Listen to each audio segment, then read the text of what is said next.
Breaking news చూస్తున్న BJP రాష్ట్ర అధ్యక్షుడు రామచంద్రరావుపై డిప్యూటీ సీఎం మల్లు భట్టి విక్రమార్క సంచలన వ్యాఖ్యలు చేశారు. ఇవాళ ఢిల్లీలోని ఏఐసీసీ హెడ్ క్వార్టర్స్లో సెంట్రల్ యూనివర్సిటీల స్థితిగతులపై సమావేశం నిర్వహించారు. ఈ భేటీకి హాజరైన మల్లు భట్టి విక్రమార్క మాట్లాడుతూ భారత రాజ్యాంగ ఇచ్చిన హక్కులు కేంద్రంలో అధికారంలో ఉన్న బీజేపీ పూర్తిగా హరిస్తుందని మండిపడ్డారు. యూనివర్సిటీలకు పూర్తిగా నిర్వీర్యం చేస్తున్నారని ఆరోపించారు.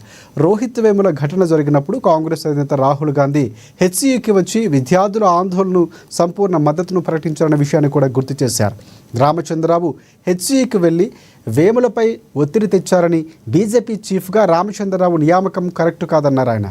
దళితులకు ఆదివాసీలంటే బీజేపీకి గౌరవం లేదని భట్టి విక్రమార్క ఫైర్ అయ్యారు.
బీజేపీ రాష్ట్ర అధ్యక్షుడు రామచంద్రరావుపై డిప్యూటీ సీఎం మల్లు భట్టి విక్రమార్క సంచలన వ్యాఖ్యలు చేశారు.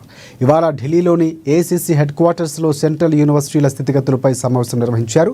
ఈ భేటీకి హాజరైన మల్లు భట్టి విక్రమార్క మాట్లాడుతూ భారత రాజ్యాంగం ఇచ్చిన హక్కులు కేంద్రంలో అధికారంలో ఉన్న బీజేపీ పూర్తిగా హరిస్తుందని మండిపడ్డారు. యూనివర్సిటీలను పూర్తిగా నిర్వీర్యం చేస్తున్నారని ఆరోపించారు.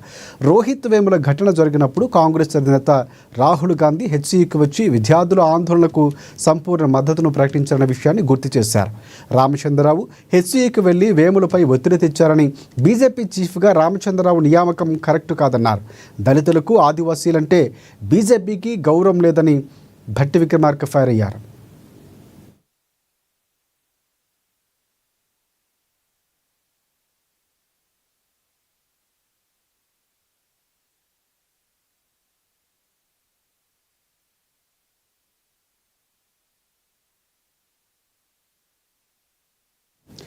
టీటీలో 1000 మందికి పైగా అన్య మతస్థులు